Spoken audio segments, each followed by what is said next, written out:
to today's segment of Black History and Black Heritage in the King James 1611 Holy Bible. For many centuries, many decades, and many years, our history as a people has been relegated into the corner.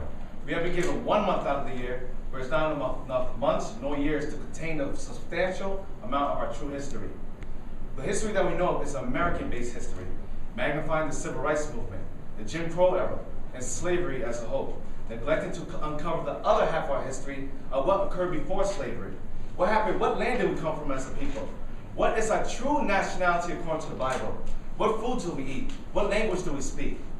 What lands do we come from? And last and not least is what? Why did Africans sell other Africans to slavery? That's the question that we ask ourselves on a daily basis. But the answers remain hidden to us. I'd like to point out a quote that Willie Lynch once stated in the Willie Lynch letter, The Making of a Slave. We get to documents. This is the book. Those of you that don't know, this is the Willie Lynch letter and The Making of a Slave. Okay? Now can you go to the next slide, please? This one right here. Okay, Willie Lynch once stated in his letter, The Willie Lynch Doctrine and the Making of a Slave. Our experts warned us about the possibility of this phenomenon occurring. For they say the mind has a strong drive to correct and recorrect itself over a period of time, if it can touch substantial, original, historical base. So Willie Lynch said, if these people, the blacks, which were enslaved for over 400 years, if they could touch original, historical, substantial base, meaning go back to the origins of who we are as a people. And they advise us that the best way to deal with this phenomenon is to shave off the brute's mental history. So in order to keep them from returning to their origins, their true history according to the Bible, is to shave off their history, meaning to create different histories, to create lies, to create illusions of who we are as a people. Right? To shave off the brute's mental history and create a multiplicity of phenomenon of illusions, that each illusion will twirl in its own orbit, something similar to floating balls in a vacuum. So each of these illusions that Willie Lynch will create will be illusions floating in a ball, like a vacuum machine. What? You go this way. What? We're Africans. This way. We're Asiatic. This way. Everywhere our history leads, but not towards the right way, which is the straight path of who we actually are according to the Bible. Now sit back, enjoy, and welcome to our true heritage in the Bible. Give me Job 8, verse 8. It says, for inquire, I pray thee, of the former age, and prepare thyself to the search of their fathers. So Job, a prophet of the Bible, is inquiring and praying, asking and praying for the people of the Bible, the people of the book, to search the histories of their ancestors, of the former age. We as a people must do an extensive, in-depth search into the deep recesses of historical archives, because of the years of diluting, destroying, misguiding, and misleading of who we are as a people. We fail to look at the very book that's been in front of us the whole time, that's been in our bookshelves, which is the Bible, which contains every detail and aspect of black history, whether you like it or not. But this is the truth according to the Bible. Read on. It says, and prepare thyself to the search of their fathers. And prepare thyself for the search of their fathers. Read on. For we are but of yesterday. Some of us were born 24 years ago. Some of us was born 30 years ago, and 50, 60 years ago. We are but of yesterday. Read on. And know nothing. We know nothing, like Willie Lynch once stated in his letter, but to give them an illusions, that one illusion leads to another illusion. What we're taught in the educational system, what we're taught in a religious institution, what the TV teaches us as a whole, have nothing been but illusions. So many people know what? If you want to learn anything, if you want to keep anything from a black person, hide it in a book. That's why they kept us from reading in slavery. That's why in the educational systems, we learn about just what the Civil Rights Movement, Jim Crow era, and slavery. They don't go beyond our true history. What happened before slavery even happened? Because our days upon earth are a shadow. For our days upon earth are a shadow, meaning we come and go. So many of you have seen Malcolm X. Many of you seen what? Denzel Washington playing Malcolm X, standing up boldly, professing Revelation 1:14, showing that Christ was a black man of woolly hair. Some of you have even seen European artwork and paintings, which shows the black Madonna, which shows the people of the Bible are being black. But like I said, this history has been hidden from us. Our image as a whole, our identity, our sense of self has been whitewashed, has been destroyed. And when you lose your identity, your sense of self, you start to identify yourself with another people. You start to identify yourself with another race. And this will happen to us as people. We have to identify ourselves with everybody but who we are as a people. Give me Hosea 3 verse 4. Right? And let's go to biblical images. 4. For the children of Israel. For the children of Israel, the people of the Bible, the people of the book, read on. Shall abide many days without a king, and without a prince, and without a sacrifice, and without an image. And without a what? And without an image. Say that one more time. Without a what? And without an image. We have abided many days without an image. The only images we have as a whole is that of Malcolm X, Martin Luther King, Sojourner Truth, Harriet Tubman, Marcus Garvey. These are the images that we have as a people. Nothing but of suffering, of oppression. So if you convey to a people an image of nothing but suffering and oppression, we will begin to act out those images. And that's how we become debased as a people and in a low estate. Because our images has not been an image of uplifting us as who we are as a people. So we will what? Read that again. For the children of Israel shall abide many days without a king, and without a prince, and without a sacrifice, and without an image. And without an image.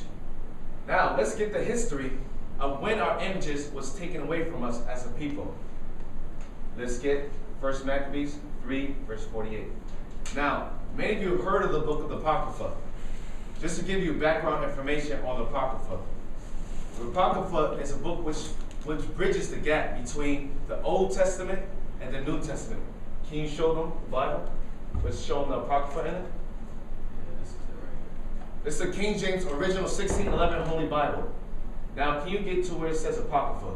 Where it shows it says the Holy Bible containing the Old and New Testaments and the Apocrypha. So the Bible containing the Old, New Testament, and the Apocrypha. Because what we know in the book of Malachi, which is during the Persian and Medes captivities, was the last Roman captivity before the Old Testament. Before the end of the Old Testament. Now, you have the New Testament. Rome came into power. Who came before Rome? Greeks. Alexander and the Greeks came to power.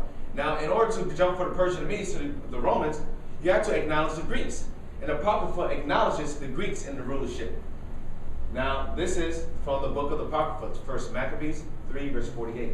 1 Maccabees chapter 3, verse 48. And laid open the book of the law. And laid open the book of the law. Now, this is during the time of Mattathias, Maccabees, and Judas Maccabees. When they laid open the book of the law, which is the Bible. This is during the time of 167 BC. When the Greeks were in rulership, when they went to Egypt, they went on a conquest to take over Ptolemy and overthrow his empire.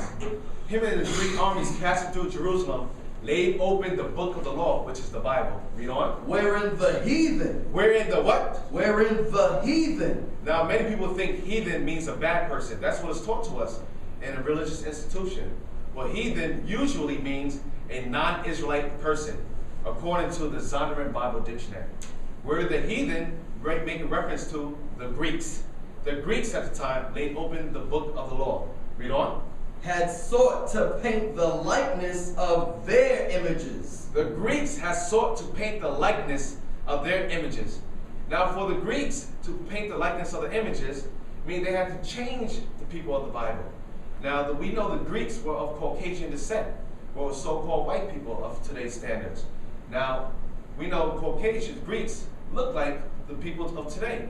Now, it's shown to us today at times that the people of the Bible are Caucasians.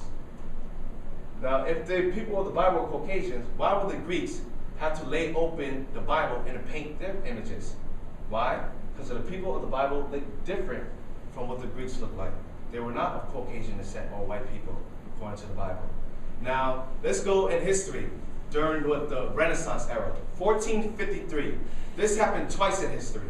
During the Greeks, when they were ruling in rulership, and during Spain, when they came back in rulership, during the Renaissance era, meaning the rebirth. Can we go back to documents? Let's go back to documents, and let's get icons. Let's show them the book, Icons. Now this book is a very expensive book. It's hard to find on the internet. This book is hidden at some points. It took me a long time to get this book. Now Icon has a lot of information about the iconic pictures recorded during the European era, during the Middle Ages and Dark Ages. Now this is the book cover, Icons. Now let's go to the next page. Nope, right here. Okay.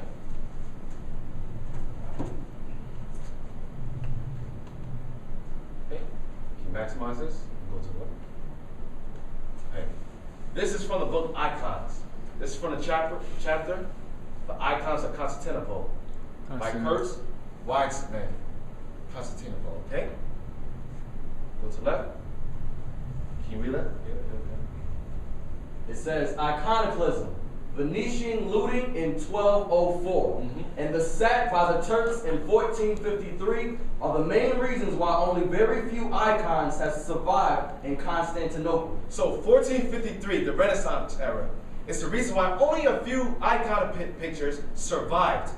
This is the year where a lot of the iconic pictures were destroyed, were whitewashed, as we're going to read on. It may seem daring, therefore, to write an entire chapter on the icons of the capital, yet the situation is not quite so hopeless as might appear at first glance. They said at first glance it might seem hopeless because a lot of the images were destroyed and very few images survived from 1453, when Spain came in rulership and started whitewashing and destroying all the images. They hired so-called iconoclasts, meaning image breakers. They were paid and hired to whitewash and break and destroy the images of the Bible.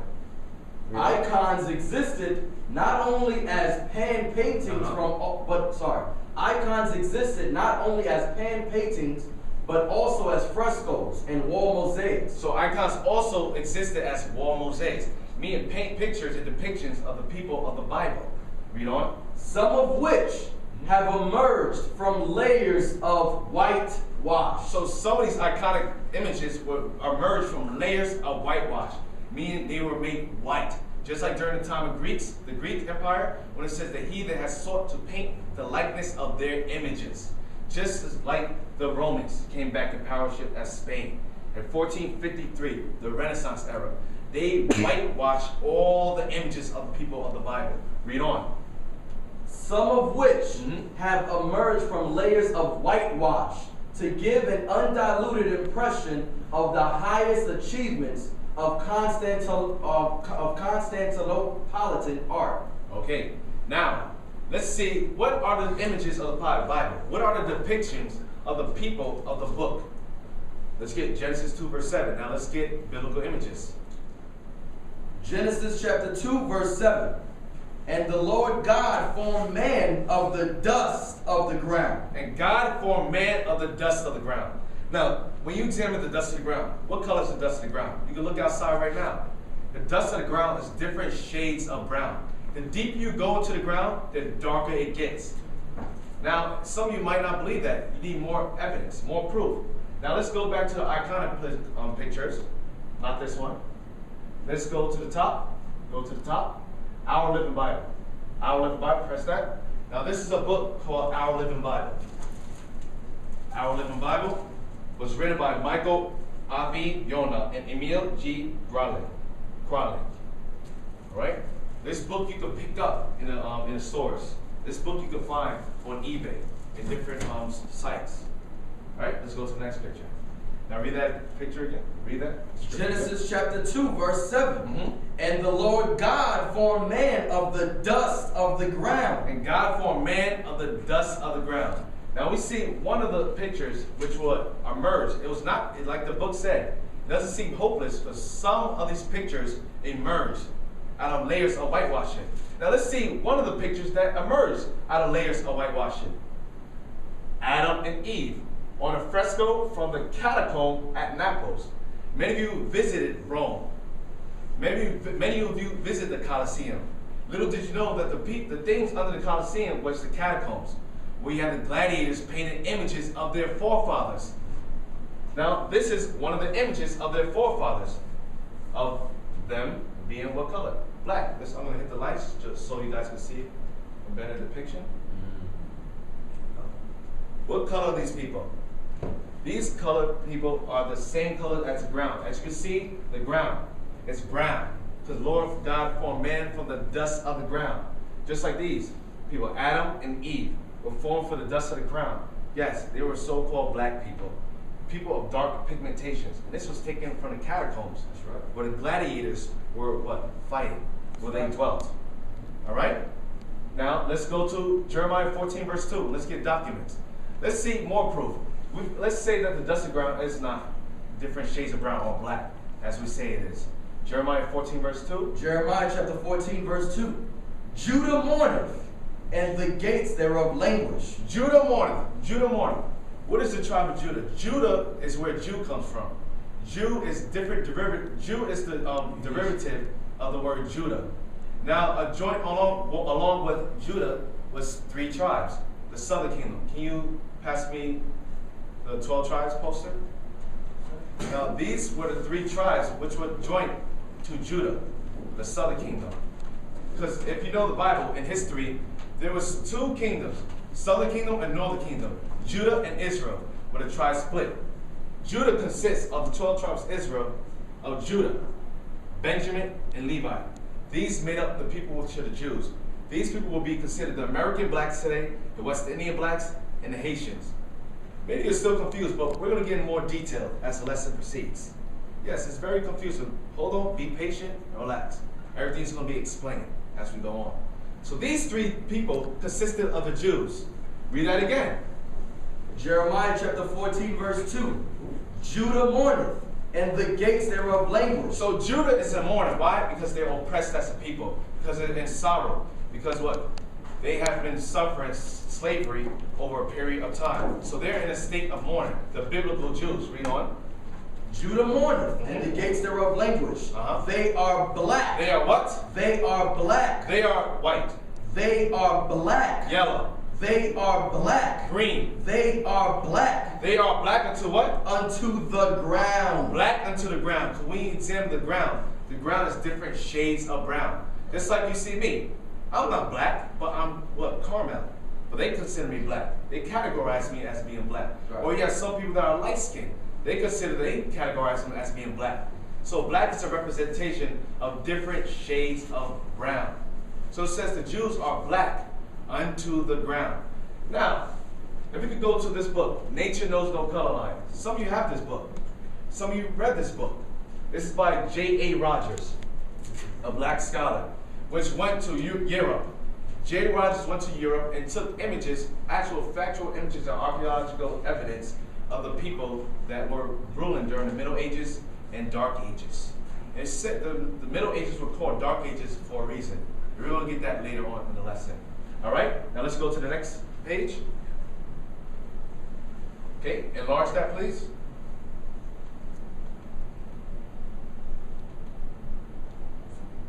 Okay, zoom in. Good. Now this is from page what? Can you scan down? Page 123 out of Nature Knows No Color Line. Have all the books on display for those of you that want to look at the books, actually read in the books, and see where can you get these books. All right, can you read that? Nature Knows No Color Line, page 123. It says, Watts says, an interesting gradation of all shades down to the black is exhibited by the Jews. So all shades down to the black were exhibited by the Jews. That's why it says, God formed man from the dust of the ground. Judah is black unto the ground. Different shades of brown. Black is a representation of different shades of brown. Read on. Especially dark were the Jews of Spain and Portugal. So the Jews of Spain and Portugal were very dark. It says a dark people, a dark pigmentation. Read on. The Portuguese Jews were very dark, says Pritchard. The Portuguese Jews were very dark. They were a very dark people. Read on. The Duchess Abrantes, wife of Napoleon's ambassador to Portugal, said that the Negro, and the Portuguese could be seen in a single person. Why could it be seen in a single person? You put the Jew, the Portuguese, and Negro, you combine them together, they are the same people. They were going on the name of different titles. because what? They were all black. One was called Portuguese because they lived in the land of Portugal. One was called Negro because Negro means black. And Jew is the nationality of 3 tribes, the southern kingdom of Israel. Read on. So dark were the Jews. So dark were the Jews. Especially of Portugal and southern Spain. That's when we used to, as a people, rule Spain. As you're going to read on, as we go on the lesson, you're going to see some of our images in Spain and Portugal. Read on. That many whites thought all Jews of Caucasian descent, read on, were black. So many whites thought all Jews were what? Were black. That's why it says they are black unto the ground. They thought all Jews were black. Read on. Or dark. Or dark, because the Jews were a dark-skinned people. They were black. They are a dark-skinned people. They are black. Read on. This belief, said Barbet, shows what an error. This belief shows what an error most people are in. Most people are in error to what are the true colors of the Jews. Who are the Jews in this current day? This modern era. Who are the Jews according to the Bible? That's the big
biggest question. Since he says the German Jews... The German Jews, the ones that were in Germany and Poland, which were taken out of the land of Jerusalem in 1949. During the 1900s, early 1900s, during the League of Nations, when they were taken from Germany and placed in Israel, and Israel was declared a state. Okay? The German Jews, as for example, those of Prague, are as white as most of their German countrymen. So it says the German Jews are as white as their countrymen. Why? Many of the Jews who were banished from Portugal by John II. So it says many of the Jews are white as their German countrymen. Why? Because they were Germans. They converted to Judaism during the time of King Herod. When he came into power, in order to rule the Jewish state, he had to learn the laws of the Jews. So he started partaking in the laws of the Jews, and what his sons started partaking in, and his sons, and now that we have the people which inhabit Jerusalem or Israel, and the people now which are calling themselves Jews are actually descendants of King Herod. They converted to Judaism, but they are not actually the Jews according to the Bible. Now let's go to the next page. To the top. Okay, read that. It says, settled in the West Indies. So King John said, Settled in the West Indies, John Bigelow, who visited Jamaica in 1850, saw the descendants of these Jews. So wait, John, if anybody's Jamaican here, guess what? You are the descendant of the Jews. Why? Because John Bigelow, 1850, how long ago? That's not even 200 years ago. Not even 200 years ago. And he saw the descendants of the Jews in Jamaica. Read on. Saw the descendants of these Jews and says they were Negroid. And these Jews were Negroid, meaning black people. So the people of the West Indian Islands, the Jamaicans, those are the descendants of the Jews. They come from the tribe of Benjamin. The tribe of Benjamin. That's the tribe Paul comes from, as we're going to see. What color was Paul? All right? Now, let's get more color scriptures according to the Bible. Let's get Job 30, verse 30. The forefather that told us to go into the search of our ancestors, to search the history of who we are as a people. Job 30, verse 30. Job chapter 30, verse 30. Mhm. My skin is black. My skin is upon what? Me. My skin is black upon me. My skin is black upon me. That's very clear. Job was a black man. That's why he told his people to go in history in a search of the ancestors. Because Job, being a prophet, will see the future prophecies that shown that his people will lose their identity, lose their image, lose the sense of who they are as a people, and identify themselves with another people. Okay? Let's also get Wisdom, Song of Solomon 1 verse 1. Now, many of you read the book of Solomon, and can we get biblical images?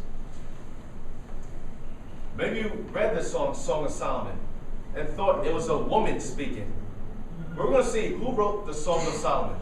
1 verse 1. Song of Solomon, chapter 1, verse 1. The Song of Songs, which is Solomon's. The Song of Songs, which is Solomon's. Why? Because Solomon wrote the Song of Solomon. Read on. Song of Solomon, chapter 1, verse 5. I am black. Solomon said what? I am black. Solomon was a Jew, and he said he is what? I am black. Yes, Solomon said, I am black. And what? But comely. But comely, black and beautiful. That's what black is beautiful. That's why we say we're black women proud. Yes, we are black women proud. That's right. Just like Solomon says, I am black and comely and beautiful. Read on. I am black but comely. O ye daughters of Jerusalem. O ye daughters of Jerusalem. As the tents of Kedar. As the curtains of Solomon. As the curtains of Solomon.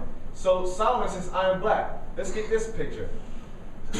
This is another wall mosaic of Solomon's father, King David, taken during the time of the Renaissance era. This was one of the images that emerged that was not whitewashed or destroyed. This is how King David looked like, one of the kings of Israel. Look, it's here. Look at his skin texture, color. He's a black man. Look at how majestic he is, the way he dresses. Not like our black brothers dress nowadays with their pants below their butt. Right. This is how we dress. We dress what? Like royalty. That's right. We were a royal people, a majestic people. We carried ourselves like we were the kings of the earth. All right? Thank you. Now, let's get, what was Solomon's hair texture? Give me Song of Solomon 5 verse 11. Okay? Song of Solomon, chapter 5, verse 11. Okay? His head is as the most fine gold. His head as the most fine gold, because what? Solomon sprinkled gold in his hair. That's how Solomon rolled. You know? His locks are His bushy. locks are what? Are bushy. What are locks? Locks are braids, because the way you braid hair is by locking them. They're not dreadlocks. That's right. But his locks are bushy. What do you call bushy hair? Nappy, kinky, curly, woolly hair. His locks are bushy.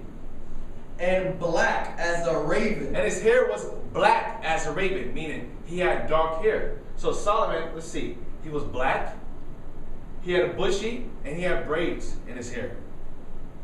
Who does that sound like today? They have black, they have bushy hair, woolly hair, kinky hair, and have braids. That's right. That's your people living in America. The people they call Negroes or African American. Those are the people that have black skin. Those people whose hair texture are bushy. Those people who wear braids. We were wearing braids ever since the time of King Solomon. Now let's get Exodus 4 verse 6. Let's see Moses, the deliverer of the Israelites in Egypt. Exodus 4 verse 6. Exodus chapter 4 verse 6. And the Lord said furthermore unto him, Put now thine hand into thy bosom. To Moses, put now thy hand into thy bosom. And he put his hand into his bosom. And he put his hand into his bosom. Read on. And he put his hand into his bosom, and when he took it out. So he put his hand in his shirt, and when he took it out, what happened? His hand was leprous as snow. His hand was leprous as snow. What happened to Moses' skin? He lost pigmentation, and his skin became white. Why? Because Moses was a black man. Because just like Michael Jackson, they call it vitiligo. So Michael Jackson lost all pigmentation in his skin. He became white. Now let's get another depiction of Moses. Can you scroll up? See, scroll down a little bit. Right here. Okay, as you see, right here. Can you zoom in? Right here. Zoom in. Go down. Well, that's a little too much. It says above, prophet Moses. Above prophet Moses, the Moses of the Bible. Now scroll up. What color is Moses? Yes, that's right. He's a black man. These are the images of our forefathers, what they painted during the time of Europe. The Middle Ages, the Dark Ages, when dark people ruled Europe. That's why it's called the Dark Ages. Moses was a very dark-skinned person, as you can see. Moses had woolly hair, kinky hair, bushy hair, nappy hair. That's the type of hair. No, Moses did not perm his hair. This is his original hair. Look at Moses' outfit. Majestic. We used to wear garments. This is how we dressed. This is not how we dress now, but this is how we used to dress. Like royalty. Once again, not like our brothers that walk with their pants below their behind, which is a shame with the direction our brothers take nowadays. All right. Now, we show some images. We show the Jews were black according to the Bible. The Jews were very dark people. The people of the Bible were people of dark pigmentation. Now, Now, some of you might be saying, okay, but we were still taken from the coast of West Africa. We were taken from Africa and brought to America. We look like the Africans. And the motherland must be Africa, because that's what they tell us. Give me Galatians 4, verse 26. Let's see what the scriptures, the Holy Bible says. What is the true motherland? Galatians chapter 4, verse 26. But Jerusalem, what? Which is above, is free. Jerusalem is above all nations on earth. That's why it was called the chosen land. That's why it was called the promised land, the holy land. That's why you have controversies in Jerusalem at this very moment. You have the Israelis and Palestinians fighting over the land that is not theirs. Why? Because Jerusalem is above all nations on the planet Earth. Read on. Which is the mother. Which is the mother of what? Of us all. Wait, no, Africa is the motherland of us all. But Jerusalem, which is above, is free. Jerusalem is above is free, which is what? The mother. The mother of us all. Jerusalem is the motherland according to the Bible. Jerusalem is where the first man, black man, Adam, was formed from the dust of the ground. Jerusalem is where the Garden of Eden was. Jerusalem is where all life consists of. Now, we say, okay, now, how do we get to the shores of West Africa? Because a lot of people are confused with that, or even with the term Africa. Because we identify ourselves with Africans. Now, Africans don't even identify themselves with Africans. Why? Because in order to call yourself an African, you must be a descendant of Leo Scipius Africanus. So, I don't think anybody here is Italian. If you're Italian, then you're not an African. So let's get Psalms 49, verse 11. And can we get back to maps? Psalms 49, verse 11. Like I said, if you have a Bible, take out your Bible and read along. Psalms chapter 49, verse 11. Their inward thought is that their houses shall continue forever. Their inward thought is that their houses shall continue forever. Read on. And their dwelling places to all generations. Okay. They call their lands. They call their what? They call their lands. They call their lands after what? Their own names. They call the lands after their own names. What? Because during what? Leo Scipius Africanus, during the Second Punic War, when he conquered Hannibal, he named the landmass of the coast of Africa, the continent of Africa, Africa, after his victory. But Africa was not always called Africa. The people are not of the land of Africa are not descendants of Leo Scipius Africanus. They are descendants of another people. Now, let's get me Psalms 105, verse 23. Who are the African people that we call Africans today descendants from? And are we of that lineage? Are we of that ethnicity and race of people? Psalms chapter 105, verse 23. Psalms 105, verse 23. Read on. Israel also came into Egypt. Many people know the history of Israel and all even seen the movie Ten Commandments, when Charlton Heston played Moses, which was a Caucasian man. We know Moses was a Caucasian, according to the scriptures and archaeological proof. Moses was a black man. Read that again. Israel also came into Egypt. Israel came into Egypt during the famine, when Joseph, the son of Israel, which is Jacob, because Israel means what? The prince of the powers. His name was turned into Israel after he wrestled the angel. So Israel went into what? Israel also came into Egypt. Israel also came into Egypt to what? And Jacob sojourned And Jacob, which is Israel's sojourn, means stayed and lived where? in the land of Ham. Because before Africa was called Africa, it was called the land of Ham. That's right. Can we get the map? Now as you can see, the coast of Africa, the continent of Africa, was actually called the land of Ham. Why? Because Ham is the son of Noah, and he inhabited the different areas of Africa. The people of this land is actually descendants of Ham. They're Hamitic. Now, Israel used to be a province of the land of Ham. Used to be a province of Egypt. But once we migrated and took over Israel, this land, it turned into Israel, which was all before called Canaan. Right? So it says the land of Ham.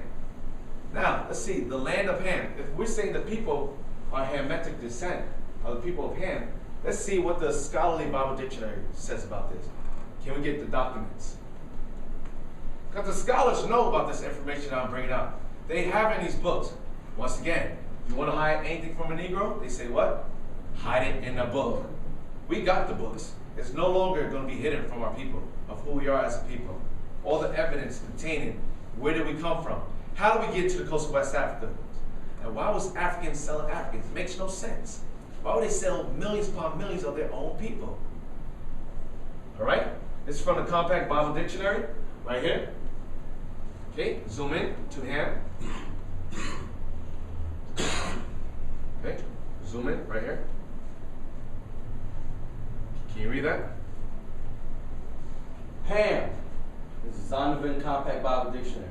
Ham, perhaps Ha, the youngest son of Noah, born probably about 96 years before the flood, and one of 8 persons to live through the flood. So Ham was a son of Noah. Noah had 3 sons, Ham, Shem, and Japheth. You know? He became the progenitor. I mean, he came the forefather, because that's what progenitor means, of what? Of the dark races. Of the dark races, people of dark pigmentation. Read on. Not the Negro. Wait a minute, I thought Negro means black. Negroes are dark people. So why would the Zondervan Bible Dictionary write not the Negroes?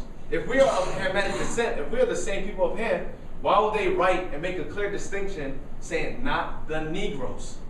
Because we were titled Negroes in America after slavery. We were called the Negroes. They consider us to be Negroes. He became the progenitor of the dark races, not the Negroes. Not the people living in America, West Indians and Haitian. But the Egyptians. But he's a forefather of the Egyptians. Ham had a son named Mizraim. They are the Egyptians. Now we know Egyptians are dark people, not the people that live in Egypt right now, which are the Arabic descent. But they portray themselves as being the Egyptians. They were not Egyptians. Egyptians were people of dark pigmentation. You know what? But the Egyptians, Ethiopians. Ethiopians come from Cush. Maybe you heard of Nimrod in history. He comes from Cush. He was an Ethiopian. They were a dark people. Read on. Libyans. The Libyans. They come from Put. They were a dark people. Not the people in Libya right now, because the Libyans now, they're Arabs. Right. But the Libyans back then were Africans, or still are Africans. So not all people living in the coast of Africa are Africans. You have Caucasians living in South Africa, but they're not considered so-called Africans. You have Arabs living in Egypt and Libya, but they don't call them Africans. But when it gets to us, we're called Africans. Why? Because we're dark and we came from the west coast of Africa. That is one of the illusions that Willie Lynch said in his letter, Making of a Slave. That's making a multiplicity of illusions, and illusions that lead to another illusion, but that we will never find out what is our true nationality and heritage according to the Bible. And Canaanites. And the Canaanites are the South Africans. Now, let me get Genesis 15, verse 13. Because I want to get back to this point. Because after Israel was in the land of Ham, they were going to go back to this. Can you get me biblical images? Okay, Genesis 15. Genesis chapter 15, verse 13. And he said unto Abram, know of a surety that thy seed shall be a stranger in a land that is not theirs. Abraham said, God said to Abraham, know of a surety that thy seed, meaning thy descendants, thy lineage, will be a stranger in a land that is not theirs. You know what? And shall serve them, and they shall afflict them 400 years. So he say your descendants will serve them and be what? Afflict them how many And years? they shall afflict them 400 years. This scripture is twofold. When did this happen? During Egypt.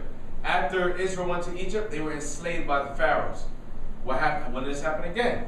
America. That's right. That's right. What did they say? We were slaves for how long? About 400 years. This prophecy happened twice. Just like they built pyramids in Egypt, same way we built America up. We built the Washington Monument, Washington, D.C., which is the capital of America. We built Wall Street, which is the financial district of America. We built the treasure cities of America, just like we built the treasure cities of ancient Egypt. Right. We served 400 years in ancient Egypt. We served about 400 years in America. Right? And those of you who have never seen a documentary, Glenn Beck did a special showing the pyramids and the temple mounds that were built in Ohio, Oklahoma. Temple mounds, the Native American Indians. You have the Aztec Indians that built pyramids. You have the Mayan Indians that built pyramids. Glenn Beck did a special, you can find it on YouTube, when they measured the pyramids, and it's the exact dimensions, the exact measurements of that of ancient Egypt pyramids. Why? Because the people that built the pyramids on the Western Hemisphere built the pyramids in ancient Egypt. The same people built pyramids. Now let's read that. The thousands of war captives who were transformed into slaves, made it possible for the Egyptian kings to implement their feats of engineering. So the Egyptian kings were able to make the pyramids and the treasure cities because they had slaves. Just like America, the only way America became a superpower is because of slaves. They say what? America was built off of the back of slaves. It would have existed for us if it wasn't for us. The foundation, the very foundations of America's economics and riches descends from the slave trade. You have your banking institutions, comes with slave money. Chase Bank recently made an apology because what? Their money was all from slave labor. Wall Street, we were the first trade. We were the first stocks on Wall Street. That's how America became rich. Slave money. Just like ancient Egypt. Read on. It says, chain captives are shown on these painted clay facing plaques from a building erected by Ramses II in honor of the king's brave warriors. From the period of the 14th dynasty, Paris to Louvre. That's what it is. So this is actually found in Paris and Louvre. Those of you that have traveled, have been across the world, this is in the Louvre, Paris and Louvre. Now let's see one of the depictions of the slaves that lived in ancient Egypt. Now let's see, look at the features of this woman with yokes of iron upon her neck. Look at her lips. Look at her nose. Look at her facial feature. Look at her color. This was a black woman. Why? Because the slaves in ancient Egypt were black people. The Israelites that were slaves, the Jews that were slaves in Egypt were black people. Look at this woman. This woman almost looks like Harriet Tubman. Look at her. Her facial features, her skin color, her nose, her lips. These are the descriptions of our people. This is what our people look like. We have bigger lips, bigger nose. We're dark-skinned people. Now let's go back to the Zondervan Compact Bible Dictionary. And give me Exodus 11, verse 7. So now, we're finding out the motherland is Jerusalem. The people of the Bible are black. Now we still might be confused of how do we get from the coast of Africa, West Africa? How do we get in there? We must be Africans because we inhabited that area, that landmass. Let's read right here. Became the progenitor. It says, Ham. He became the progenitor of the dark races. The dark races mean the people, what we call today Africans. Not the Negroes. Not the Negroes. Not the Negroes. Let's see if that's recorded in the Bible.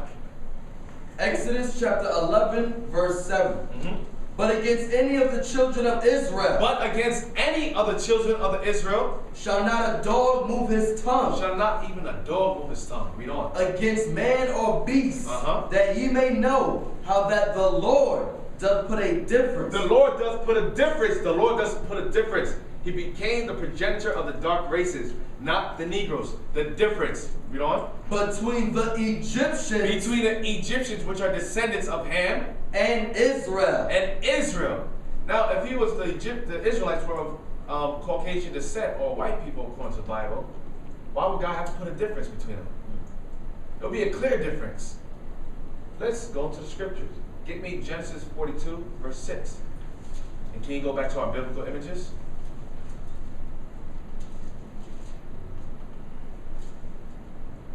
Down. Go to this one. Genesis 42, verse 6. Genesis chapter 42, verse 6. And Joseph was the governor over the land. Joseph, which was what? The son of Jacob, the son of Israel. He was the governor over land. He was in second in command over all of Egypt. Read on. And he it was that sold to all the people of the land. And Joseph's brethren came and bowed down themselves before him with their faces to the earth. And Joseph saw his brethren, and he knew them, but made himself strange unto them, and spake roughly unto them. And he said unto them, Whence come ye? And they said, From the land of Canaan, to buy food. And Joseph knew his brethren, but they knew not him. So Joseph knew his brother, but his brother didn't know him. So Joseph was a Caucasian man or white man. They would say, "Oh, you're one of me," because what? The Egyptians were dark people, black people. So he said, "Wait a minute. Well, don't try to blend in with the Egyptians. I know you. I can spot you out from the crowd." What? Now, let's get another depiction. Now, where was this taken from? Let's see. Can you read this right here? Which one? Right here? Painting? It says, painting from the tomb of Nut, 15th century BC. So this was actually taken from the Egyptian temples, the tombs. So many of you have been to Egypt, but probably never seen this picture, which is found in our Living Bible. Now read this. Who's this person the depiction of? It says, So Joseph found favor in his sight and attended him, and he made him overseer of his house. The blessing of the Lord was upon all that had in his house and field. This is Joseph, made an overseer of Pharaoh's house. If you can see his skin color, Joseph is a black man. That's why his brothers did not recognize him. You see his hair. This was a black man according to the Bible. Now, let's get another person which was confused as an Egyptian. Give me Exodus 2, verse 17. Exodus chapter 2, verse 17. It says, And the shepherds came and drove them away. But Moses stood up and helped them and watered their flock. Moses stood up and helped them. Read on. This topic is Moses. And when they came to Reuel, their father, he said, How is it that you are come so soon today? And they said, An Egyptian delivered us out of the hand of the shepherds. Wait, read that again. Now, who delivered us? And they said, An Egyptian delivered us out of the hand of the shepherds. Why did they confuse Moses with the Egyptian? Why? Because as we saw the depiction of the image before, Moses was a black man. He was a very dark-skinned man. All right, now let's get in the New Testament. We've been using a lot of scripture in the Old Testament. I know some of you like the New Testament a lot, so let's get to the New Testament. Let's get Acts 21, verse 37. Let's go back to biblical images. Let's go down, scroll down. All right, get this picture. Okay. Acts chapter 21, verse 37. And as Paul was to be led into the castle, he said, Subject matter, Paul, which was a Benjamite. Read on. He said unto the chief captain, May I speak unto thee? Who said, Canst thou speak Greek? Why? Paul spoke Greek. He was a man of many languages. He was very intelligent. Read on. Art not thou that Egyptian? Wait, they confused Paul of being an Egyptian. Why?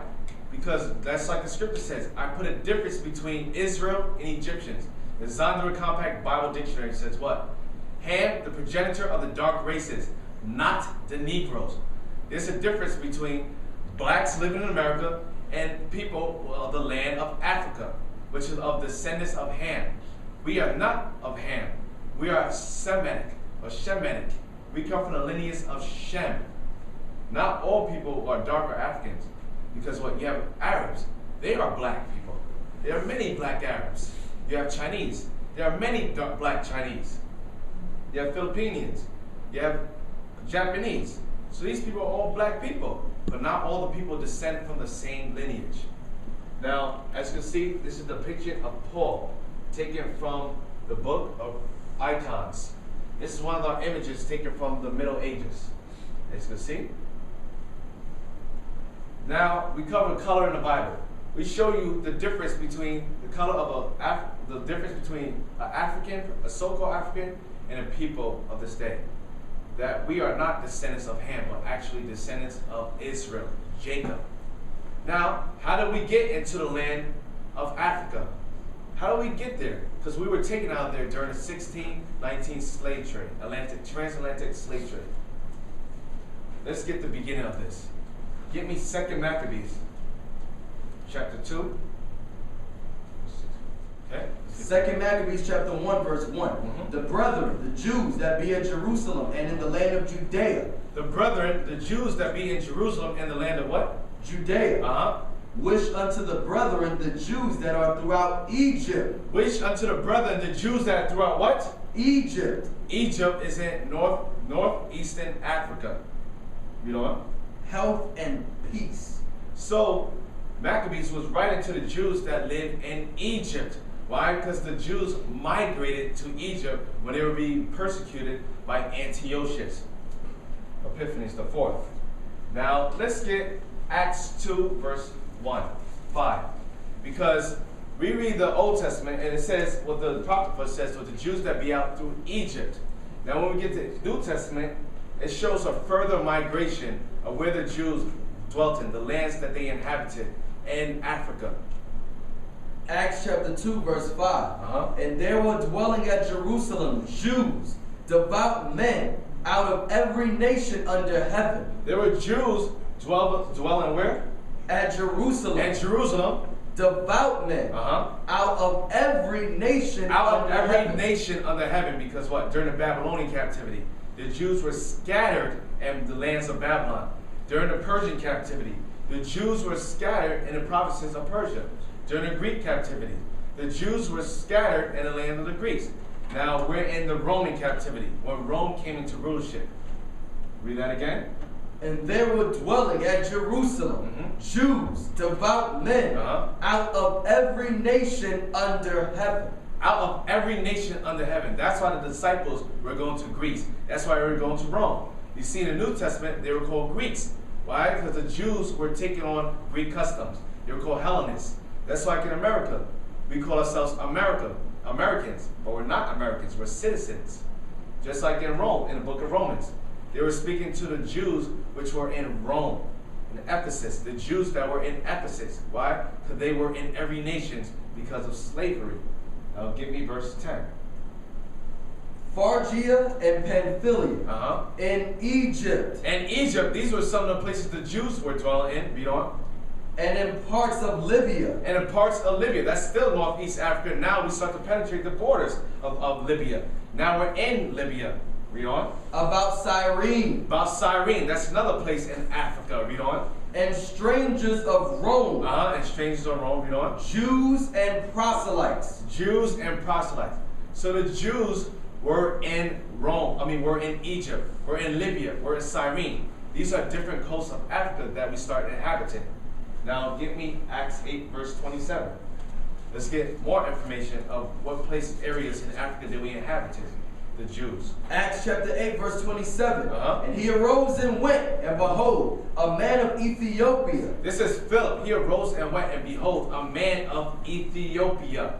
It says of Ethiopia. If you're of somewhere, you're not that actual nationality. He came from the land. Read that again. And he arose and went, and behold, a man of Ethiopia, read on. And eunuch of great authority under Candace, queen of the Ethiopians. Okay, read on. Who had the charge of all her treasure, and had come to Jerusalem for the worship. So we also inhabited the lands of Ethiopia. That's why during the time and birth of Christ, he ran to a specific place. Because why? There were Jews and Africa living there already. Now let's get Christ, the Messiah. Let's see, where did he go? Give me Matthew 2, verse 13. Matthew chapter 2, verse 13. And when they were departed, behold, the angel of the Lord appeared to Joseph in a dream. The angel of the Lord appeared to Joseph. Joseph, the biological father of Christ. Yes, right. Joseph's father was Christ, not an angel that impregnated Mary. Now, let's get a depiction of what Joseph looked like, according to the Bible. Christ's father. Yes, Christ's father. Joseph. And when they would Yes. And when they were departed, behold, the angel of the Lord appeared to Joseph in a dream, saying. So, as you can see, this is another image, a depiction of Joseph during the time of Europe when we were rulership. You can see, it's very hard to see, but you can see his hair texture. His hair texture is woolly, almost in a fro. You can see his skin color. Joseph is a dark-skinned man. That's right. What? As is the father, so is the son. King David was a dark-skinned man. King Solomon was a dark-skinned man. And Christ comes from the lineage of those two kings. And he comes from the lineage of Joseph, which was a dark-skinned man with woolly hair. Now, Christ the same way. Read on. And when they were departed, Matthew chapter 2, verse 13. Uh-huh. And when they were departed, behold, the angel of the Lord appeared to Joseph in a dream, saying, Arise, and take the young child and his mother, and flee into Egypt. And flee into where? Into Egypt. Now Christ fled into Egypt. Now there's a reason why Christ fled into Egypt. There's two specific reasons. Now can you get me back to the maps? Now one reason Christ fled into Egypt is because, let's get here. Show this map right here. Egypt is connected to Israel and Jerusalem. They are connected by mountains. As you can see right here, this is the landmass of Israel. Go down, go low, go lower, lower, lower, lower, lower, lower, penetrating the borders into Egypt. Now, these are the mountains that Christ took because it's connecting to Egypt. This is a direct route that the Israelites took coming out of the land of Egypt into the land of Israel. You see the pathways? Boom. Israel. Boom. The path. Egypt. That's why Christ ran into Egypt. That's why the Jews during the time of the Greeks ran into Egypt. That's why we always inhabited Egypt, because Egypt is touching Israel. Now let's get another map. Go back to maps. Let's get the direct route that Christ took. As you can see, Jerusalem, where Christ came from. Right here. Now let's go. Let's follow this. Let's follow the screen. Go down. So keep going, keep going, keep going. Joseph and his family flee into Egypt because the angel forewarned them of Herod's intent to murder Jesus. Keep going, keep going, keep going. Egypt. As we showed you before, the mountains are connected into Egypt. Israel and Egypt are connected. They're congruent to each other. Now, one reason why the Jews fled to Egypt, because Egypt is right there. Israel is a part of Egypt. They're connected together. Now, let's get another reason why. Now, if Christ was a white man, why would he run into Egypt amongst the black people? Let's get the depiction of Christ. Revelations 1, verse 1. Yes, this is in the Bible. The images, depictions of our forefathers has been recorded for us to know in this present time. Revelations 1, verse 1. Revelation chapter 1, verse 1. The revelation of Jesus Christ. The revelation, the revealing of Jesus Christ. Read on. Which God gave unto him. Wait, who gave it to him? Which God gave unto him. So God himself gave it unto John. Because that's who wrote the book of Revelation. John. Now let's get verse 11. What did God give him to do? Saying, I am Alpha and Omega, the first and the last. Read on. And what thou seest. What thou seest, John, do what? Write in a book. So what you see with your two eyes, John, write in a book. Write it in a book. Read on. And send it unto the 7 churches which are in Asia, unto Ephesus and Smyrna and Pergamos and Thyatira and Sardis and unto Philadelphia and unto Laodicea. Why send it there? Because during the Greek captivities, we were moved to these different land masses. That's why he said send it to those churches. So those people of that land could receive the word, receive the depiction of Christ. Now, why would Christ say, what thou seest, write it in the book? Revelation 1, verse 13. There's a reason why. Revelation chapter 1, verse 13. Can you give me the image of Caesar? And in the midst of the 7 candlesticks. In the midst of the 7 candlesticks. Now, can you pull me up this image right here? In the midst of the 7 candlesticks. No, not the 8 candlesticks. Not the 9 candlesticks. Because nowadays they changed the candlesticks. The biblical candlesticks were 7. Read on. And in the midst of the 7 candlesticks. In the midst of the 7 candlesticks, what? One like unto the Son of Man. One like unto Christ. Read on. Clothed with a garment down to the foot. He had a garment down to the foot, just like King David had a garment. Just like Moses had a garment. We wore garments, just like Solomon had a garment. All of our fathers wore garments. That's how we dressed. Read on. And girt about the paps with a golden girdle. And he had a golden girdle around his waist. Read on. His head and his hairs. His head and his hairs were what? Were white like wool. White like wool. Who has white woolly hair to today's standards? That's right. The American blacks. The Negroes. The people that have kinky, nappy hair. Christ had kinky, nappy hair, what they call today. Why? Because we descend from Christ. Christ is of our lineage. Christ today will be considered an American black man. That's to true. today's standards. He had white and woolly hair, just like the depiction shows. Read on. His head and his hairs were white like wool. Or white like wool. Read As on. white as snow. As white as snow. Read And on. his eyes were as a flame of fire. And his eyes were as a flame of fire. When you read the prophecies in Genesis 49, verse 12, it shows Christ will come and drink wine. That's why he didn't get drunk, because what he drank with moderation. So his eyes were as red with flames of fire, because Christ drank wine. That's right. Read on. And his feet like unto fine brass. Wait, and his what? And his feet like unto fine brass. His feet were like unto fine brass. What color is brass? Different derivatives of brown. Now, a person, if their feet are one color, guess what? The rest of the body's going to be another color. They're not a chameleon. They can't camouflage. His feet be one brown, and his rest of his body be green and blue and orange. It's impossible. So his feet was what? Like unto fine brass. Fine brass as what? As if they burned in a furnace. As if they burned in a furnace. You burn anything. You burn white rice, it turns black. You burn in a furnace, what? It turns black. Christ was a dark-skinned man. Read on. And his feet like unto fine brass, as if they burned in a furnace. And his voice as the sound of many waters. That's why he's telling black people, keep it down, you guys too loud. Because what? Our voice is very loud. They say Negroes are so loud, why can't they keep loud? This is a library, quiet. Right. Why? Because Christ had what type of voice? And his voice. And his voice was as the sound of many waters. Think of Niagara Falls, the sound. Christ had a loud voice, just like I have a loud voice. That's why black people have a loud voice. They say they can't keep their mouth shut. Because our forefather had a loud voice. Now, we're going to show you a depiction of the people that many of you guys think this is Christ. Many have been deceived. And like I said, Willie Lynch, like he said before, keep them in a multiplicity of illusions. This is what they did during the 1453 Renaissance era, when they whitewashed our images of our forefathers. Let's see.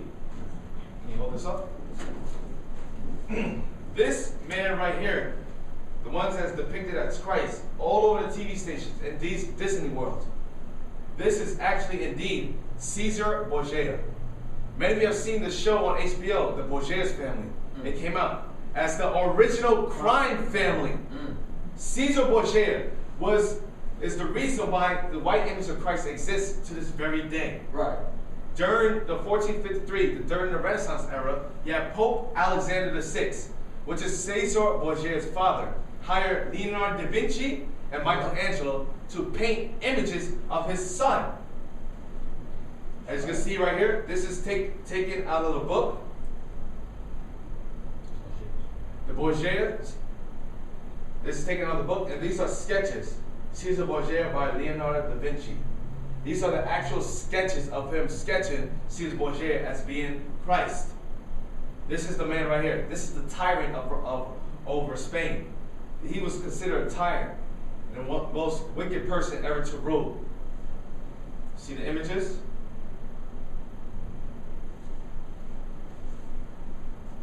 So this is the person that they set up as Christ. Give me Revelation 13, verse 15. Now let's see if this is in the Bible. Because maybe you're saying, well, what is this image of the beast? That must be racist. Let's see what the Bible says. Everything that we bring out is according to the scripture. We go exactly as the scripture says. We don't make up our own words. We don't go according to our own words.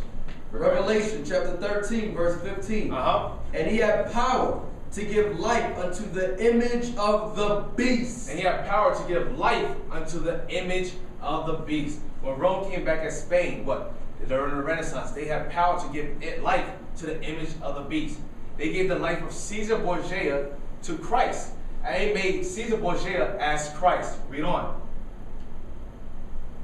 And he had power to give life unto the image of the beast. Read on. That the image of the beast should both speak. How does it speak? In your television stations, in Disney World, during your plays. That's how it speaks. Read on. And cause that as many as would not worship. As many as not worship this image of the beast, read on. Should be killed. That's what happened during slavery. We were forced to accept this image.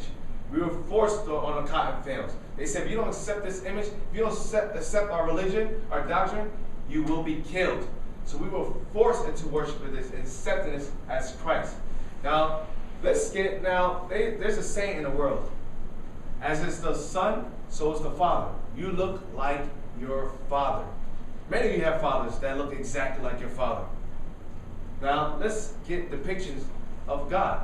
Now, before we get depictions of God, let's go back to biblical images. This is another icon. Take it. Go low. Go above. Go to the left. Now, this is another picture, one of my favorites, which was taken down out of the Dark Ages. As you can see this is a representation of Christ. What kind of hair he has? Woolly hair. He had a fro. That's why you have many of our brothers during the 60s, 70s, 80s, wearing afros. So we did the same thing that our forefathers did. You can see his fro, the texture of his hair, the color of his skin, wearing garments. The disciples, the prophets, the same thing. They all have fros. Mary, a dark-skinned woman. Christ as a baby has a fro. All these images of our fathers had fros. A fro. Now, let's give me Daniel 7, verse 9. Daniel chapter 7, verse 9. Exit out of this. I beheld till the thrones were cast down. I beheld till the thrones were cast down. And the Ancient of Days did sit. So Daniel, the prophet Daniel, beheld till the thrones were cast down. So all the major ruling empires on earth were thrown down, were taken out of rulership. And then who did sit? And the Ancient of Days. And the Ancient of Days, referring to God Almighty. Why? He's the Ancient of Days because he has no beginning nor end of days. He's the supreme power, the first and the last. Read on. And the Ancient of Days did sit. Did sit. In order for God to sit, he must have a body. It's told to us that he's a puff of smoke. But he had a body. He did sit. Read on. Whose garment was white as snow. And God has a garment white as snow. Read on. And the hair of his head. And the hair of his head. Like the pure wool. Like the pure wool. That's right. God has pure and woolly hair. That's right. That's why black people have pure and woolly hair. That's what we got from. That's why Christ has pure and woolly hair. Because as is the Son, so is the Father. Now, this is a depiction taken from the Varanate. As you can see, this is the Ancient of Days. God Almighty did sit. And you examine him sitting on a throne. Examine his hair texture. All right? You see the angels surrounding him? These are all black angels. Because this is a depiction of what the angels even look like. What God looked like. What Christ and the disciples look like. Pure wool. God has a fro. We rock our hair just like God rocked our hair. Now we cut our hair. Now we what? We perm our hair. We bald our hair. We don't want to have the hair of God or Christ. Now we figure why Christ ran into Egypt. Why? Because Egypt is connected to Israel. Christ was a black man, and he will already be with his brothers because we inhabited Africa. The Jews started living in Africa. So Christ will be in Egypt safely from King Herod, which was trying to kill him. Now, give me Luke 21, verse 19. Now, how do we get into the coast of West Africa? How were we taken from the shores of West Africa? Let's get that. Luke chapter 21, verse 19. In your patience possess ye your souls. What I'm bringing out is hard to understand. It's been years of indoctrination of us not knowing our true heritage. But the Bible says, in your patience, possess your soul. It takes patience to understand this, what I'm bringing out today. Read on. And when ye shall see Jerusalem, And when ye shall see Jerusalem compassed with armies, surrounded with army, overtaken with armies, then know that the desolation thereof is nigh. then know that the destruction of Jerusalem is coming to pass. It is very near to you. This is Christ speaking in the book of Luke 21. Read on. Then let them which are in Judea Then let them which are in Judea do what? flee to the mountains. Flee to the mountains. Let's get the maps again. It says, then let them which are in Judea flee into the mountains. Get me the mountains right here. These are the mountains. Then let them which are in Judea flee to the mountains. These are the mountains that we fled to. Read on. And let not them which are in the midst of it depart out. Let not them which are in the midst of it depart out. Read on. Sorry. And let them which are in the midst of it depart out. And let not them that are in the countries enter therein too. If you're outside of Jerusalem, don't enter back into Jerusalem. Read on. For these be the days of vengeance. These are the days of vengeance, when prophecy will come to pass, when the true Jews will be taken out of their land, out of rulership. It says, flee into the mountains. Christ fled into Egypt. During the Greeks, the Maccabees fled into Egypt, which are the mountains. See, where did the rest of the Jews flee into? It says, flee into the mountains. Now, let's go back to documents. And we're going to get a book going more into depth. Because the Bible is a historical book, we have to realize. The Bible contains every aspect and details of life. That's why it's called a book of life. Has every detail of our history, who we are as a people, recorded in the scriptures. Get me Babylon from Timbuktu. This is From Babylon to Timbuktu by Rudolph Windsor. Go to the next page. This is page 84. Can you please start to read from here?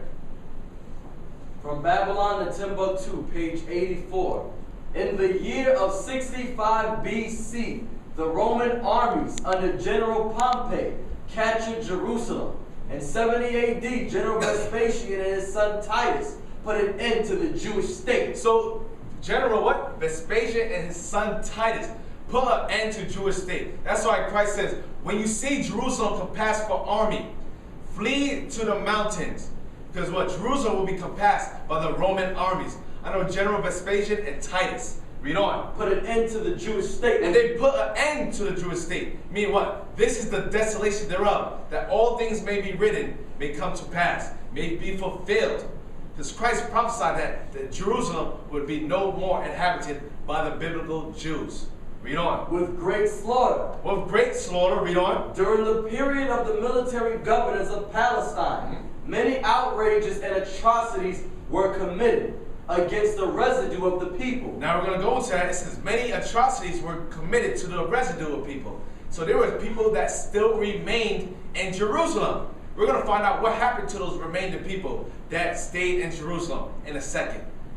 Read on. During the period from Pompey to Julius, it has been estimated that over 1 million Jews. Over 1 million Jews. Over 1 million Jews did what? Fled into Africa. Fled into Africa. That's why Christ fled into Africa. That's why the Maccabees and the other Jews fled into Africa, inhabited Egypt, inhabited Libya, inhabited Cyrene, inhabited Ethiopia. We fled into Africa to avoid Roman persecution. Because Africa is joint to Egypt. Africa is joint to Israel. Fleeing from Roman persecution and slavery, the slave markets were full of black Jewish slaves. So those are the people that were enslaved in the coast of West Africa. Those were the slaves being brought into America. Now, I made a point saying that what? The residue of the people were committing much atrocities against them because Rome held on to a certain amount of people during that time period. Now, let's go back. Let's go back and let's get Russian icons.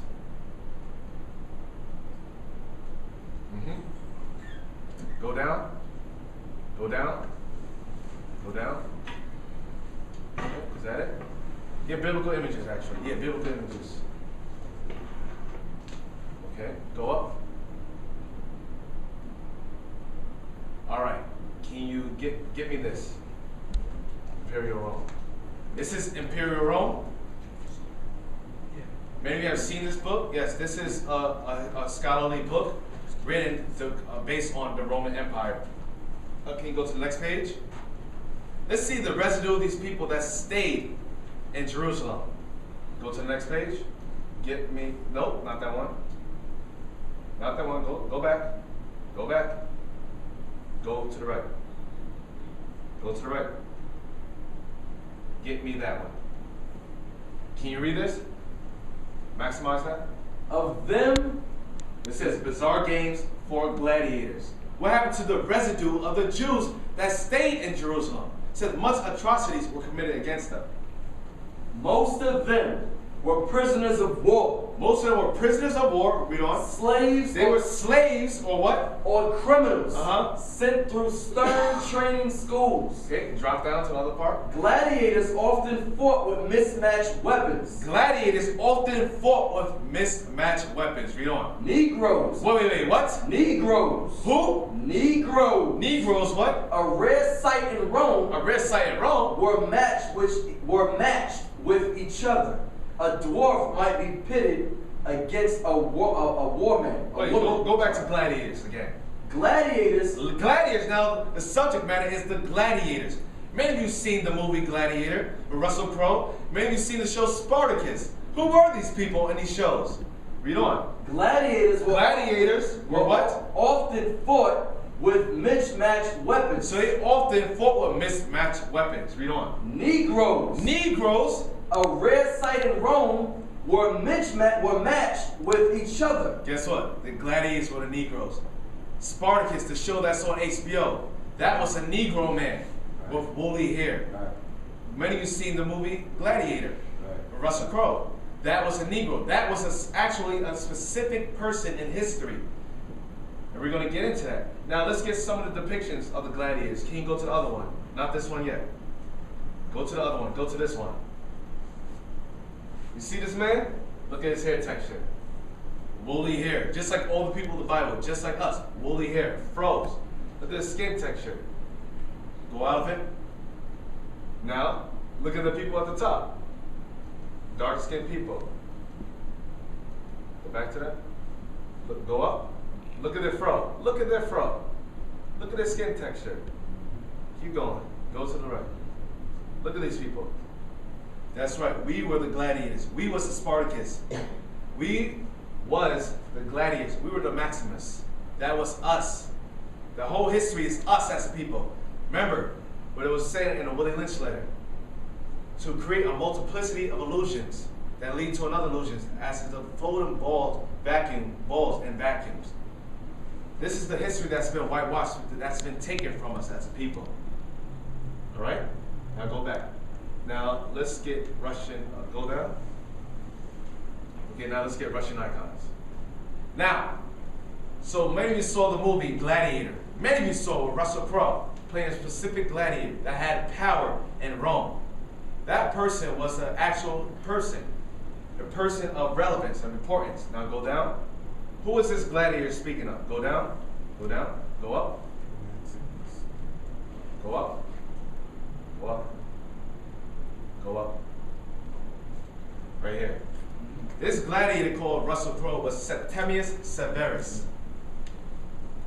It says Septimius, it says the African ruler of Rome, but he was not an African Rome. He was not a descendant of Ham. He was a descendant of Israel. They call him African because they title everybody that came out of Africa Africans. That's what they title us as. So Septimius Severus, a black man. That's right, 193 AD. When did this happen? 193 AD. But Septimius was what? Forced as a slave, as a gladiator. Why? Because he stayed behind. He was one of the people who were enslaved in Jerusalem. And the Romans took him up to fight in the Colosseums, where the catacombs show up pictures and depictions of our black forefathers. So 193 AD is when he conquered and overthrew Rome. He gained status in the Roman army. and him with the 4 generals, and with all the armies of black people, the black descent, or Israelite descent, overthrew Rome. That's why you get Caucasian. After they overthrew Rome, they ran the Romans into the Caucasus Mountains of Russia, Georgia. That's where we get Caucasian today. Why? Because they came from Caucasus Mountains, between the Caspian and Black Sea. We'll get into that more later. But let's go back to Russian icons. And can you press the slideshow play? And we're going to see a couple of our images during the time when we ruled Europe. This is considered the Dark Ages. The Dark Ages. Why? Because dark-skinned people, dark people of dark pigmentation, ruled Europe. Press continue, play back.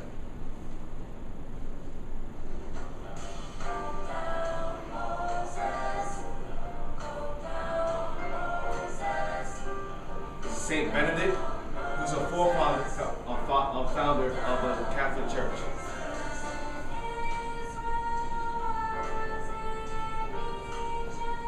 Alexander Medici. Alexander Pushkin. He created the Russian language. He's the creator of the Russian language, what the Russians speak at this very moment. A black man. Saint Maurice. These are the coat of arms. Well, we were in power. We were the kings of Europe. We had queens in Europe. This is King Charles.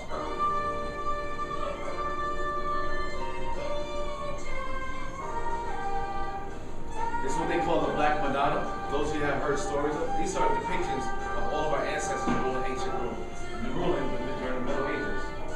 Christ and Mary.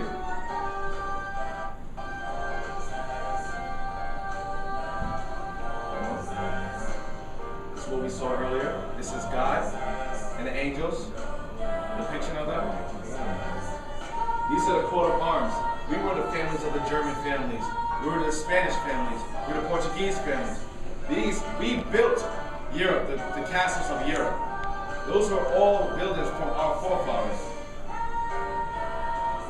The Moors. Moor meaning black people. We were the Moors. The Moors brought what? Classical music into Europe. The Moors brought classical music. Well, guess what? Beethoven was called a Moor. Beethoven was a black man. Joseph Haydn was called a black Moor. He was a black man. Yet Mozart was a black man. We constructed the harp. We made the piano. That came from our forefathers when we brought it to Europe. All the buildings was a Moorish architect. The Moors were really actually the Israelites, the Jews that inhabited this area. Moses.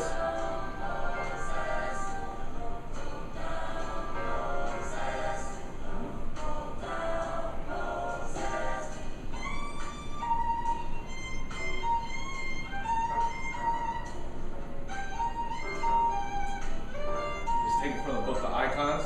Those who want to look at it afterwards, the books are lined up on the table.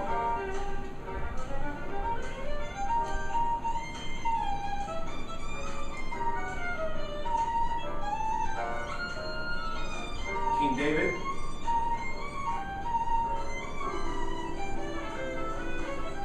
This is Andrew the prophet, one of the disciples of Christ. These are the archangels, the depiction of the color of the archangels. This is Peter on the left, and this is Paul on the right. The depiction of our forefathers, black men, according to the Bible. This is another depiction of the angels. See how dark they are? Another apostle. And see it to the right, these are all the prophets. This is the transfiguration of Christ, Elijah, and Moses. Christ in the middle. This is on the Varanate. This is a picture of the whole wall, as you can see. These are some of the images that they were not able to destroy. Look at the texture of their hair. Look at the color of the skin.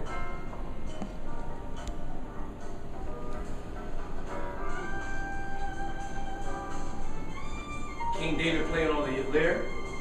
This is another depiction. See his hair. This is one of my favorite pictures. Look how dark they are. Look at the hair texture. maybe heard of St. George, the Dragon Slayer. St. George, this is the actual true depiction of him. These are the Moors when we ruled Europe. These are some of the castles that we live in. Look how dark they are. You have Caucasians on the right, on the left. These are pictures left of the Moors in rulership. Another coat of arms. Maybe you've seen this on the internet, a Pope having one of these black images of the coat of arms on his shield. St. Maurice.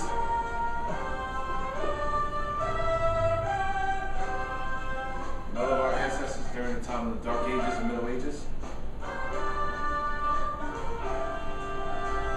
There's like a model right there, posing for the picture. Septimius Severus that we just saw earlier. Alright, you can stop it now? You can stop it. Now, we just went through the Middle Ages, during the time when we used to rule Europe for about 1,000 years before we were taken out of Europe rulership during 1453, the Renaissance era. Why is it called Renaissance? The rebirth of... Now, let's get Joel 3. Now, let's go back to the coast of Africa. Because we see that the Jews, or the Israelites, migrated into the coast of Africa, but what happened to them in the Bible history? What happened to us in West Coast of Africa? Because many of people know what happened. It's taught to us in the school system. It's taught to us on television station. Joel 3 verse 1. Joel chapter 3 verse 1. For behold, in those days. For behold, in those days, meaning a future event. In the future, he said, that's why he says those days, not these days. Read on. And in that time. And in that time, read on. When I shall bring again the captivity of Judah and Jerusalem. Meaning Judah, which is the American blacks, and Jerusalem, which is Benjamin and Levi. Jerusalem, Benjamin, the West Indians, and Levi, the Haitians. Read on. I will also gather all nations. He said, I will also gather all nations. Read on. And bring them down into the valley of Jehoshaphat. God's going to gather all nations and bring them down into the valley of Jehoshaphat. Where's Jehoshaphat located? In the Middle East, in Israel. That's why all nations, all controversies is pointing towards that land at this very moment. This is prophecy come to pass at this moment. He will bring all nations to what? And will bring them down into the valley of Jehoshaphat. The final decision. That's World War III. That's what's going to happen in the future. Read on. And will plead with them there for my people. And after World War III, he's going to plead with them there for his people. And for my heritage, Israel. His heritage, Israel, the people who he has chosen. Israel. Read on. Whom they have scattered among the nations. Whoa. Whom they have scattered among the nations. Let's get a map. Let's get a map. When did this happen in history? Let's get this map right here. Whom they have scattered among the nations. When did this happen? 1619 transatlantic slave trade. We were scattered amongst the nations. Whom they have scattered amongst the nations. Read on. Whom they have scattered among the nations and parted my land. And parted my land. Jerusalem is parted right now between the Palestinians and the Israelis. Palestine was made a state in Israel. Why? Because the land was parted, which is not their land. Read on. And they have cast lots for my people. And they have cast lots for my people. Slave auction blocks. Sold to Master Charles in Virginia. So they have cast lots for my people. Read on. And have given a boy for an harlot. And given a boy for a harlot. We were made into breeders. We were breeders to create more slaves for good economics. Read on. And sold a girl for wine. And sold a girl for wine. Why? Because women were made into comforters, bedwenches. They were sold for wine. This is actually recorded in the books, in history. Read on. That they might drink. That they might drink and get drunk. Read on. Yea, and what have ye to do with me, O Tyre and Zidon, and all the coast of Palestine? And yea, what have you to do with me, O Tyre and Zidon, and all the coast of Palestine? Tyre and Zidon were what? African nations. They come from the descendants and lineage of Ham. They are Africans according to the Bible. Read on. Will ye render me a recompense? It says, and Tyre and Zidon and all the coasts of what? And all the coasts of Palestine? And all the coasts of Palestine. Those are the Arabs. What does this make a reference to? The trans-Saharan slave trade. The trans-Saharan slave trade. When they say Africans were selling Africans, no, Africans were selling the Jews of the Bible. They were selling the Israelites, the 12 tribes. They were no way selling Africans. And all the coasts of what? And all the coasts of Palestine? And the Arabs. The Africans will sell amongst the Palestinians. Read on. Will ye render me a recompense? Will you render me a recompense? Will you pay me back? Read on. And if ye recompense me, swiftly and speedily will I return your recompense upon your own head. Deuteronomy chapter 28, verse 47.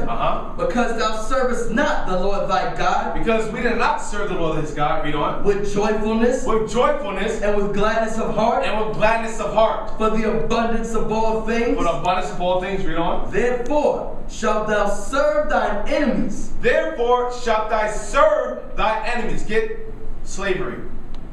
Therefore shalt thou serve thy enemies, which what? Which the Lord shall send against thee. He said, I'm going to send your enemies against you because what? You didn't obey the laws. You didn't keep my commandments. So this is what I'm going to do. Read on.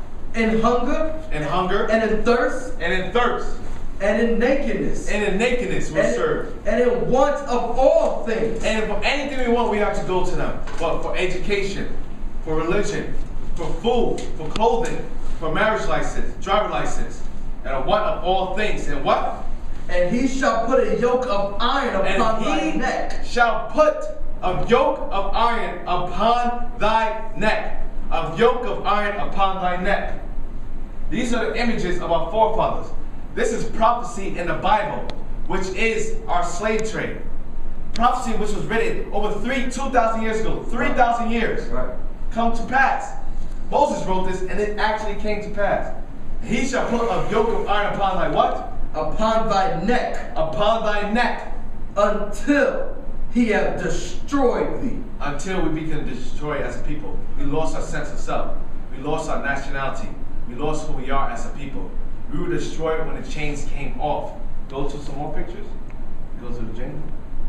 Maybe you saw this movie, Django. This is a depiction of our slavery.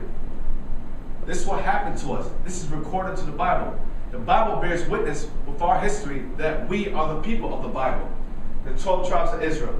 Judah, the American blacks, which are sold during the transatlantic slave trade. You have Benjamin, the West Indian blacks. You have Levi, the Haitians, which are the biblical Israelites according to the Bible. Read on. It says, now give me Esau.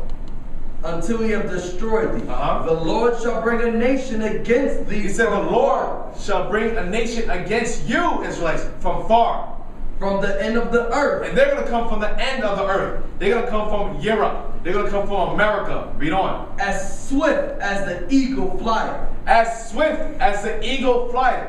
So this nation represents the eagle. Give me Obadiah 1 verse 1. Let's get in more detail, more depth of what nation represents the eagle that came against us during the time of America. Read on. Obadiah verse 1. The vision of Obadiah. Thus saith the Lord God. The vision of Obadiah, a prophet. Thus saith the Lord God concerning what? Concerning Edom. Concerning Edom, the nation of Edom. Read on. We have heard a rumor from the Lord. Now Edom is the forefather of all Caucasian people, all white people. That's where we come from. Edom. Read on. And an ambassador is sent among the heathen. Go to verse 3.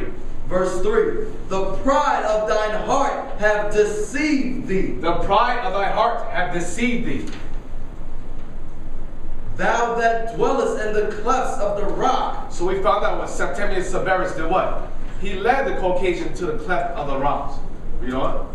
Whose habitation is high. Whose habitation is high. Read on. That saith in his heart, who shall bring me down to the ground? Though thou exalt thyself as the eagle. And they exalt themselves as the eagle. The symbol of Greece was the eagle. The symbol of Rome was the eagle. The symbol of America is the eagle. Though thou exalt thyself as the what? As the eagle. As the eagle, then what? And though thou set thy nest among the stars. And they said, when did this happen? 1969. They set their nest amongst the stars, and Right. they said, the eagle has landed on the moon. The nation that came against us from far was America, the eagle in the Holy Bible. The Bible is showing prophecy of our slave trade in exact detail. Now let's go back to Deuteronomy 28. Give me verse 68. Deuteronomy 28, verse 68. Uh-huh. And the Lord shall bring thee into Egypt again. And the Lord shall bring thee into Egypt again. Now give me what Egypt means according to the Bible. Because Israel was taken out of Egypt. So when do we ever go back to Egypt? Egypt is synonymous with another word. Read on. Exodus chapter 20, verse 2. Uh-huh. I am the Lord thy God, which have brought thee out of the land of Egypt, When I brought thee out of the land of Egypt, read on. out of the house of bondage. Egypt is synonymous with the house of bondage, meaning slavery. Now let's get Deuteronomy 28, verse 68. Deuteronomy 28, verse 68. Uh-huh. And the Lord shall bring thee into Egypt again. Into bondage, slavery again. With what? With ships. With what? With ships. That's what the transatlantic slave trade was about. Us coming to America with ships, being removed far from our borders. This is Bible prophecy. Right. Taken from the coast of West Africa into America with slave ships.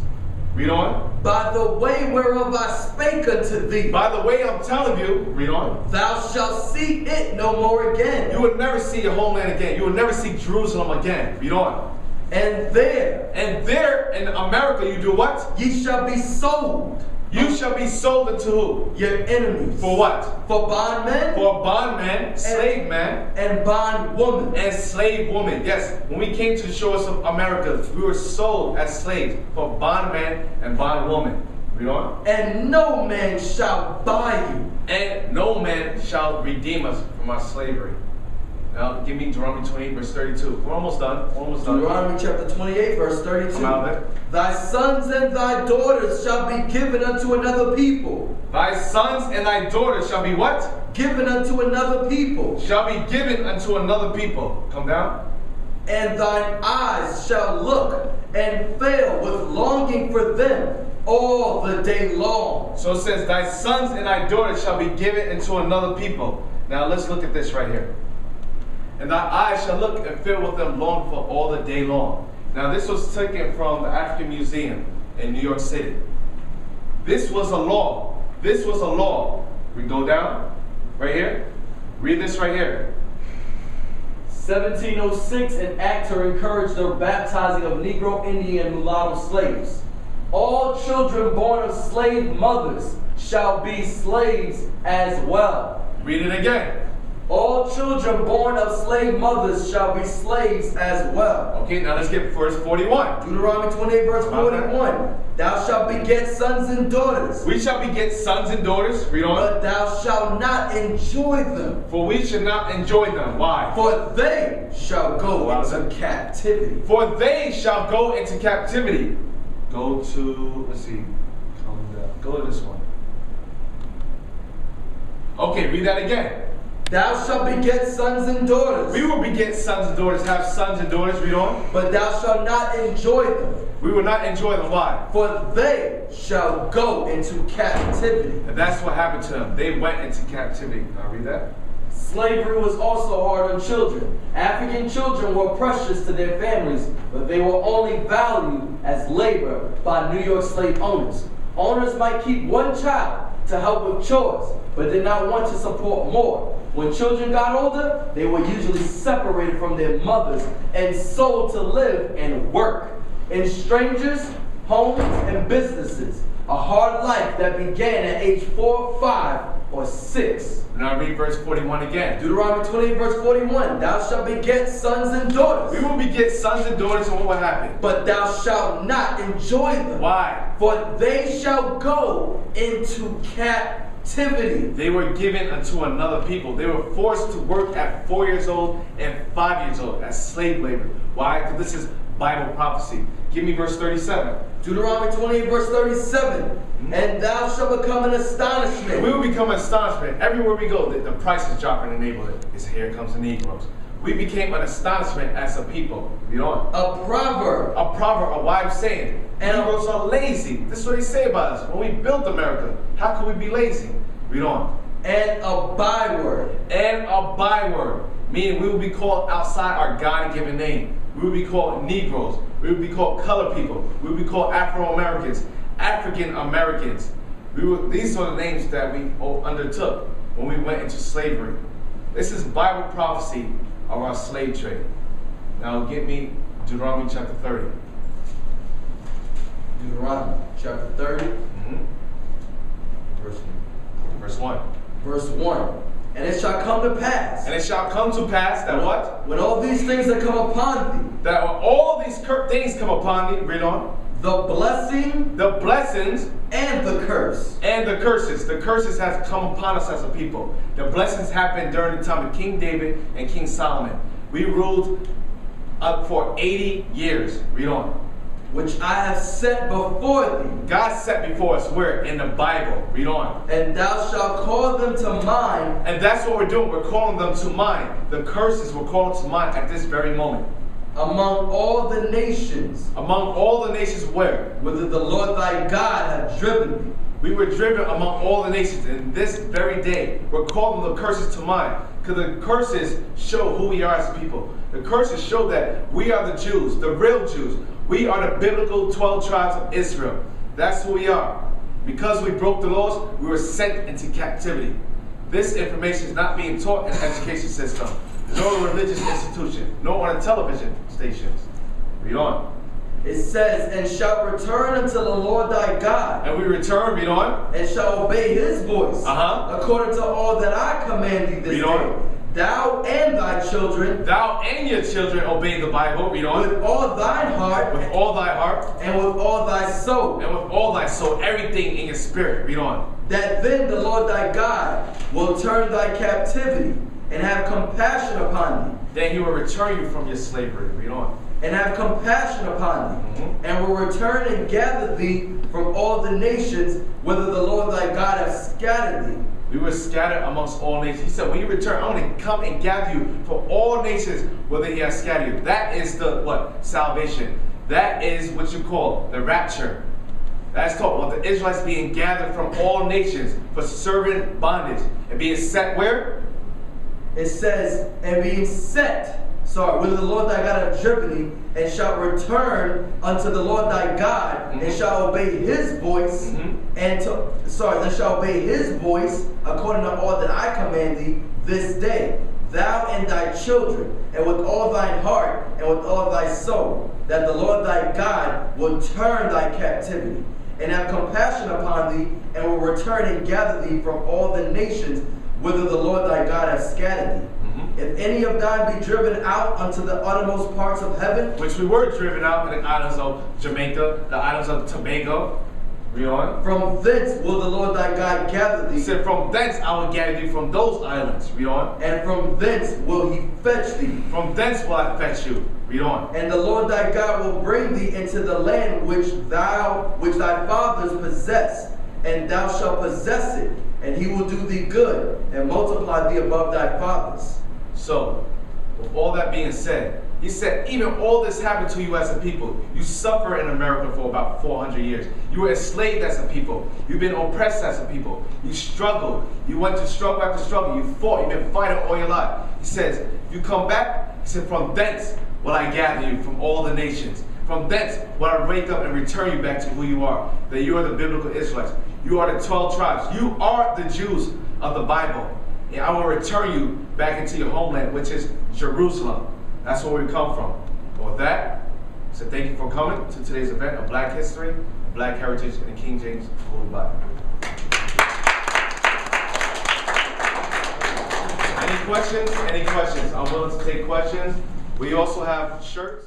We Israelites, that's what the book says, not what the crook said. Look, I want that crook's head. He was born with no pigment, the crook's red. And he gon' pay for what he did to us with bloodshed. When Christ shows his head and turns the mud red, coming from Edom, his garment's blood red.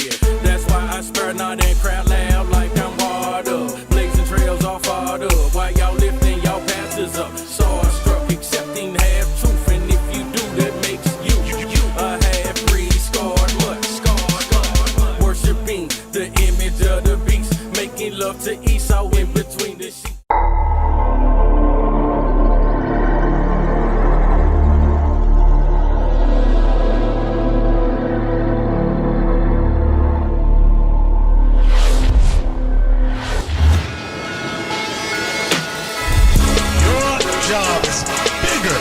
you imagine. Because the disciples of Christ understood this truth is more than just about reading the scriptures. This truth is about action. This truth is about doing. And this is what the disciples showed us. Your job, brothers, black man, Latin man, is to look out after your brothers and sisters that have need. If they have need, you as a leader is to fulfill the need. If they have no food, what is reading a scripture to them going to do? If they have no clothes to wear, what is reading a scripture going to do for them? Nothing. Let's get that in James now. James told you about you faith-only brothers. What the elder read in Acts was there was a system in place. Okay, people are going to come to us after we've read them the scriptures. Let's put something in place so when they come to us, we can help them. This truth is about building the nation of Israel. They're going to come in sick. They're going to come in naked. They're going to come in hungry. It's not just read a verse. That's a part of it. I'm not knocking. That's the main thing. But behind that, we have to do those things necessary for them to survive.